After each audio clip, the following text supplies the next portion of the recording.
Hi, greetings, fellow Slayers. We'll look at Buffy the Vampire Slayer Season 5, now continues on with The Body. Dawn returns home to find that Joyce has been sent flowers from Brian. She calls her mother upstairs to see if Donnie's picking up.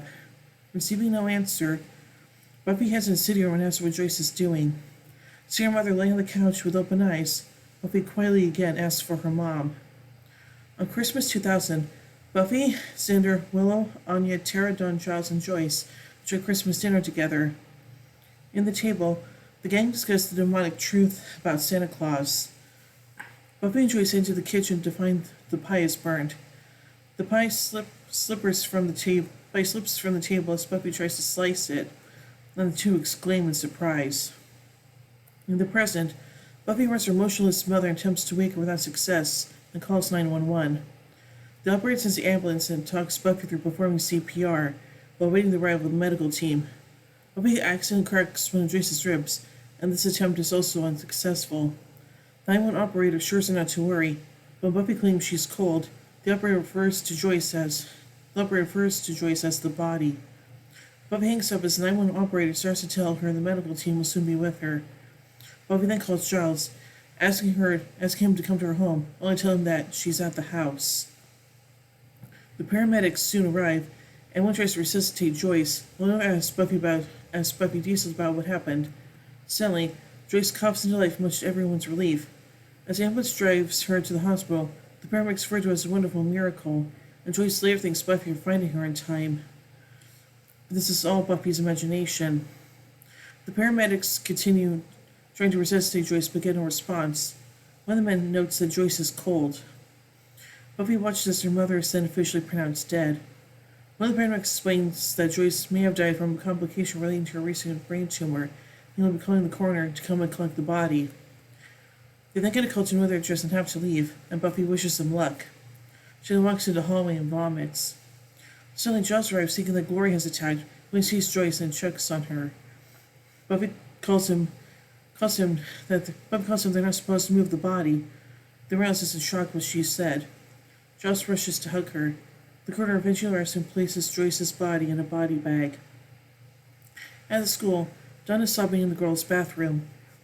As soon as Kevin Berman has called her a freak, an outcome of Christy spreading rumors that Dawn had been cutting herself. Her friend Lisa consoles her, and they leave the bathroom. As hit for art class, Dawn and Christy greet each other in the hallway. In class, Dawn takes a seat next to Kevin and the two begin to talk, as her art teacher instructs them to draw the negative space around the statue. As it turns out, Kevin's actually interested in Dawn, and the two begin a conversation about their mutual disdain for Kirsty.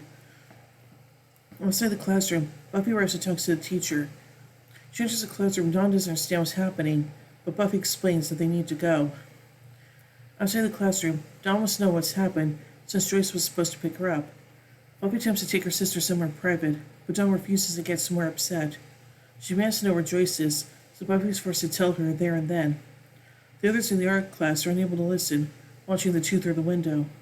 As Buffy talks to her, Dawn collapses to the floor in tears.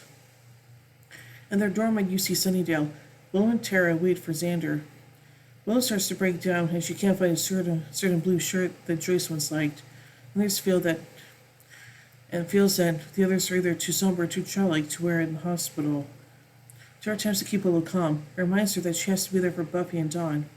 Thinking of Dawn causes Willow to start crying again. Tara eventually manages to help Willow stop the tears, kissing her and telling her she has to remain strong. Xander and Anya soon arrive at the campus and need double parks. Now Karen gets a ticket. Joining Willow and Tara, the first discuss their shock over what's happened. Anya starts to ask questions about what is going to happen. However, no one answers. Xander suggests that Gloria is responsible for Joyce's death, and tries to blame the doctors who operated on her, getting angry that this is something that just happened. Willow jokingly offers to take him on, helping Xander to calm down.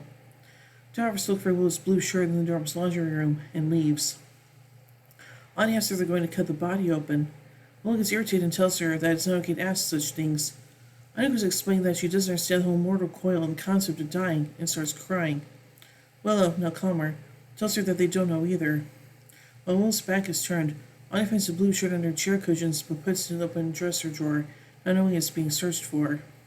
The room goes silent as Xander punches his fist through a wall, getting his hand stuck in the hole. He is soon freed, and Tara arrives, failing to find the blue shirt. Willow tells her it doesn't matter. After tending to Xander's wounds, the group leaves the room while Xander's car gets a ticket. The Scooby Gang meet up at the hospital, exchanging hugs and supporting words towards Buffy. Buffy, Dawn, and each other. Dr. Rico tells Buffy that Joyce's autopsy has revealed that she died of an aneurysm resulting from brain surgery, and assures her that Joyce died quickly, with almost no pain, and that even if she'd been by Joyce's side, there would have been little she could have done. Buffy, however, imagines he confesses he's lying to make her feel better. Joss leaves to send the release forms, and Dawn goes to the bathroom. The remaining Scoobies discuss how Dawn is doing, and Buffy feels that Dawn is angry with her for being the one to break the news. Anya tells her she wishes Joyce didn't die, and Buffy thanks her. Willow, Xander, and Anya then decide to go and buy food from the vending machines for the two sisters, leaving Buffy and Tara sitting in silence in the waiting room. Buffy explains that everyone is trying to help, while she still can't believe it's happening. Tara then reveals that her own mother had died when she was 17, and shares some helpful words for Buffy on the subject. When Buffy asks Tara if her mother's death was sudden like Joyce's, Tara tells her it wasn't, and yet it was, because all death is unexpected. Meanwhile, Dawn leaves the washroom and decides to head for the morgue to see Joyce's body. Ignoring the authorized personnel-only signs, she enters, locking the door behind her. Dawn approaches Joyce's covered body, trying to reach out to remove the sheet, but she can't. She doesn't notice a vampire rise from one of the tables behind her. He approaches, and Dawn hears him as he walks up behind her. As her friends arrive back with armfuls of food and seeing they panicked about what to buy, Buffy realizes Dawn should have returned. Knowing where Dawn has gone, she sets out for the morgue and finds Dawn struggling with the vampire. Buffy kicks the door in and takes on the vampire, and the skull of the sheet covering Joyce is pulled down. Buffy finally pins the vampire using a bone saw, and finds Dawn staring at Joyce's body. Dawn asks if their mother is cold, but Buffy tells her that the body isn't their mother anymore. Slowly, Dawn reaches with her fingertips towards the body's cheek. Aww. So anyway, let's take a look at some continuity surrounding this episode. This episode picks up a few moments before I Was Made to Love You left off. The Christmas scene takes place sometime during the episode's Into the Woods and Checkpoint. In The Freshman, Buffy jokes about how she hopes Joyce would get a funny aneurysm reaction to seeing the bill for one of the books they were buying. An aneurysm would turn out to be Joyce's cause of death. In the flashback, Buffy tells to Joyce and Giles, "I was going to stay away from the band candy." This is a reference to when magical candy made them behave like teenagers and band candy. Later, in earshot, Buffy, much to her dismay, found out that her mother and Giles had sex on the occasion. Dawn's self-harm incident in Blood Ties has ignited a field of rumors that spread across the school. Xander says, "We do morgue time with the Scooby Gang," referring to often visits to the morgue and seeing the episodes Never Kill a Boy on First Aid, Beauty and the Beast, and Help. Xander accuses Gloria for Joyce's death. He mentions the threat that Gloria had made about killing Buffy's family and friends in Checkpoint. Dealing with Joyce's death, Xander punches a hole in the wall. 6 years later, he will punch the wall again to soon seek counseling for his anger issues. Will and Tara's dorm was number 213. Will and Buffy's dorm in the previous year was identified as 214. Tara mentions her mother's death. Rest found out that her mother was dead in family. The aneurysm is explained as a side effect of the brain surgery which removed Joyce's tumor in Shadow, Listening to Fear, and Into the Woods. Joyce's and Cassie's are the only deaths in the series that are due to natural causes. When Buffy finds her mother dead, she says, "Mom? Mom? Mommy?" Dawn repeats this phrase in conversation with dead people when she thinks Joyce is trying to communicate with her. In conversation with dead people as well, when the first evil appears to Willow at the library, it mentions that Willow is strong in Amazon, referring to Tara and Willow's exchange in this episode. So let's take a look at some production notes from this episode. There was no previously on Buffy recap at the beginning of this episode. Jace Marsters does not appear in this episode, marking his only non-appearance in the series since becoming regular in Season 4.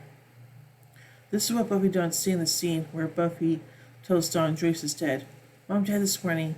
When we brought the school, No, I don't know exactly what happened, but she's dead." No, you're lying. She's fine, you're lying." "Oh, no, please, no, you're lying, she's fine. Donnie, it's not true, it's not real. Oh, no. Throughout the scene, after Xander punches through a wall, on the left side of Willow's face can be seen, because Allison Hannigan had an allergic reaction to the plaster dust, causing her right eye to swell. When Jo returns to her laundry room and informs Will that she couldn't find her shirt, Willow's entire face is shown, and the area around her right eye is pale and puffy. Sarah Michelle Gellar fought against the decision to kill off Joyce. Kristen Sutherland has said in interviews that Joss Whedon told her at the end of Season 3 that her character would die in Season 5. This episode features only diegetic sound. Whedon explained that music comforts the audience, and he wanted this episode to be touching and horrifying at the same time. Whedon also stated that death does not have a soundtrack in real life, so he felt that adding music would take away from the reality of the situation. Whedon said that throughout her time as Joyce's body during the filming of this episode, Kristen Sutherland only blinked on camera once, which was taken out using CGI. Will is portrayed as obsessing over what to wear to meet Buffy in the hospital. According to Whedon, this is based on his friend's funeral, where he was frantically obsessed with finding a proper tie. According to Whedon, the episode begins with a flashback of the gang's Christmas dinner because he didn't want the cast group credits to appear over the main scene of Buffy finding her mom. He wishes, however, that he included Joyce in the scene at the table and not had her separated from the Scoobies in the kitchen.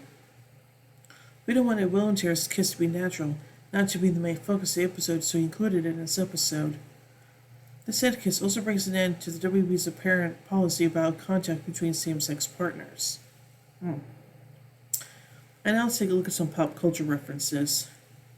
Willow's line, "Straw Like an Amazon," verses on Amazons by Frank, the all-American Jewish lesbian folk singer and record-holding Tupperware lady. Will's quoting the line of the chorus. We insist he didn't choose this song because of Willow, Tara's, and Frank's sexual orientation. Xander says the Avengers gotta get with the assembling a reference to the group of superheroes, whose catchphrase is Avengers Assemble. We will later redirect the Avengers in its sequel, Avengers Age of Ultron. Anya hosted Toy Will Storm with Japanese character Kogapan. And now finally, let's take a look at some goofs. In the widescreen version, when Buffy is in the living room with Joyce's body in the zoom up, the boom mic is visible in the upper right hand corner. Buffy moves Joyce's body from the couch to perform CPR, but later it is in the same position it was when she got there. Paramedics in the state of California are not allowed to pronounce death without consulting with a telemetry physician, which we don't hear them do. Contrary to popular belief, paramedics can determine that CPR is no longer indicated and may stop. The image on Dawn's canvas when she leaves the room is completely different than the image when the camera does a close-up of it at the end of the scene. In the widescreen version, when we cut to Anya being driven to Willow's dorm, the camera assembly is visible around the edge of the screen. In the widescreen version, when Dawn asks the doctor if they can see Joyce, the actor portraying the Dr. Kriegel's back is still not Randy Thompson anymore. In the widescreen version, when everyone is in the waiting room of the morgue, the camera is visible moving off to the left side. By the point where Dawn is asked if she wants to sit down, and when Dawn is walking away to the bathroom. Despite the vampire in the morgue being nude, the blue man of his pants can be briefly seen when he and Buffy are fighting. So overall, I think this is a very tragic episode, and yeah, it's a shame that Joyce had to die like this, so yeah. So overall, I give The Body 5 vampire steaks out of 5. 1 out of 2 to bed, so wait till the next episode, forever. So, until then, here endeth the lesson.